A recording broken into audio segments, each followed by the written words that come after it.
Hello बच्चों, आज मैं आपको 2.1 का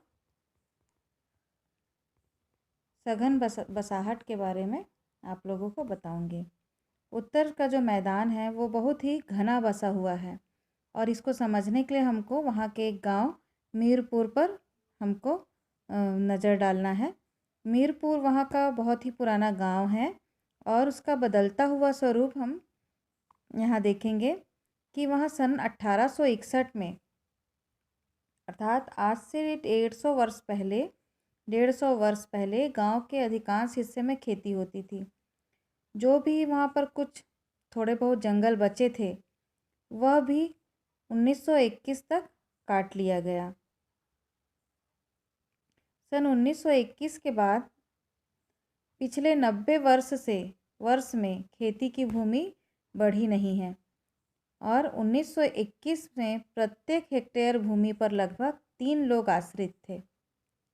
सन 2011 में प्रत्येक हेक्टेयर भूमि पर लगभग 8 लोग आश्रित थे। इस तरह हम देखते हैं कि 90 वर्षों में यहाँ की आबादी 3 गुना बढ़ गई है और इतने लोगों का भरण पोषण करना संभव कैसे हुआ ये हम देखेंगे। इस गांव की जो जनसंख्या है वो बहुत सघन और बहुत बढ़ी हुई है।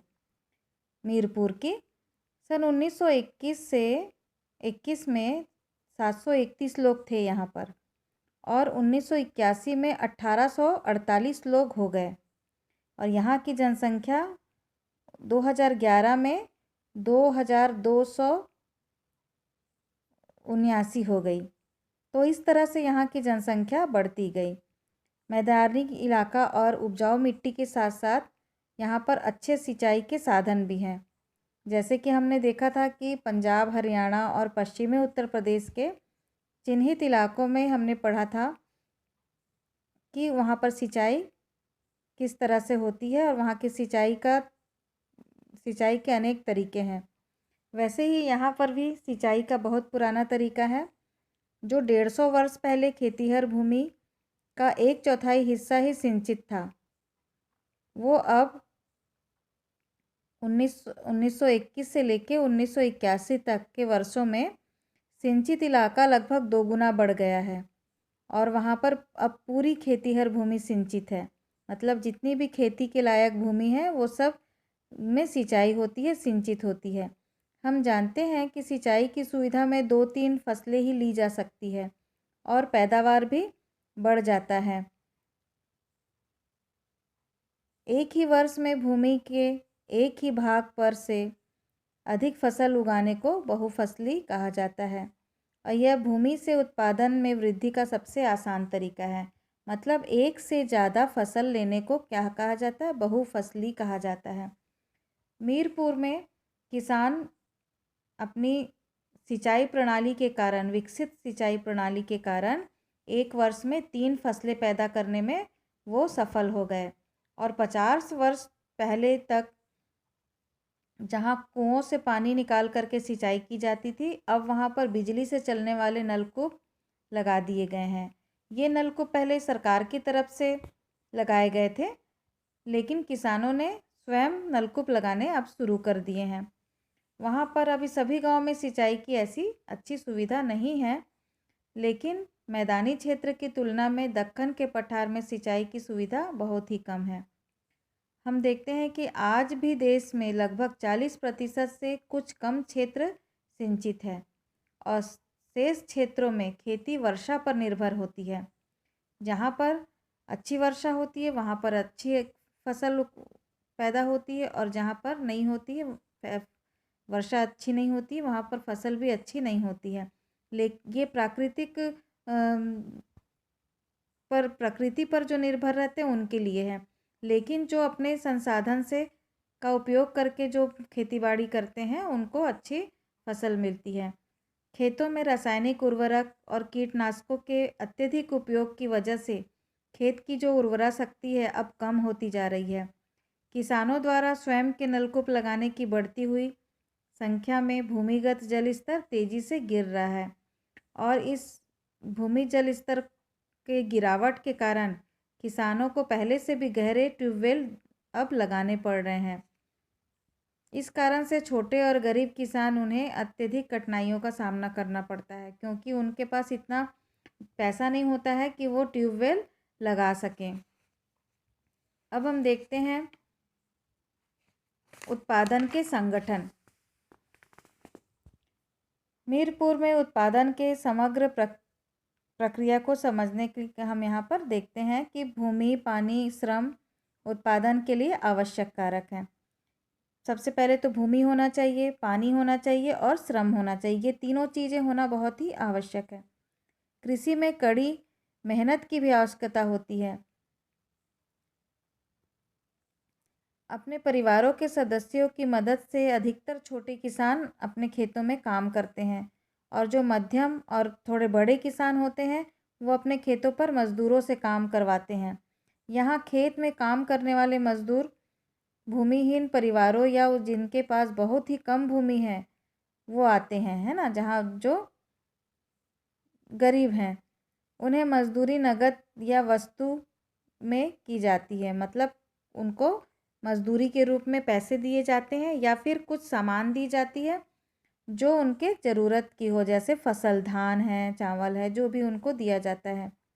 कभी कभी मज़दूरों को भोजन भी दिया जाता है, लेकिन भोजन देते हैं तो उसके बदले में उनके मजदूरी को वो उसमें से कम कर देते हैं। मीरपुर में खेत मजदूरों के बीच काम के लिए कड़ी प्रतिस्पर्धा है। वहाँ पर लोग कम मजदूरी पर काम करने के लिए भी तैयार हो जाते हैं, क्योंकि वहाँ पर मज़दूर अधिक हैं और काम कम है। क्योंकि काम इसलिए कम हो गया है क्योंकि किसानों के द्वारा ट्रैक्टर, थ्रेसर, हार्वेस्टर जैसी मशीनों के उपयोग के कारण मज़दूरों को कम काम मिलता है। आधुनिक खेती के लिए अधिक उपज देने वाली बीज की किस्में हैं, सिंचाई, उर्वरक, कीटनाशकों की आवश्यकता, इन सब के लिए पूंजी की ज़रूरत पड़ती है। और बड़े जो किसान होते हैं उनके पास पूंजी अधिक होता है, लेकिन छोटे किसान वो किसान साहूकार या खाद बीज के व्यापारी से रुपए उधार लेते हैं और ब्याज की दर बढ़ा करके ये उनको रुपए देते हैं।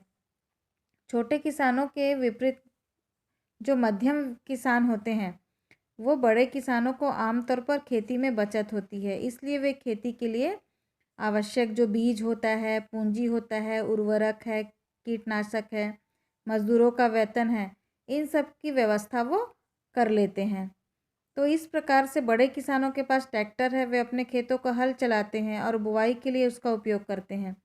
छोटे किसानों के पास ट्रैक्टर किराए पर लेते हैं वो, है ना, उनके पास ट्रैक्टर नहीं होता है तो वो बड़े किसानों से ट्रैक्टर किराए पर लेते हैं।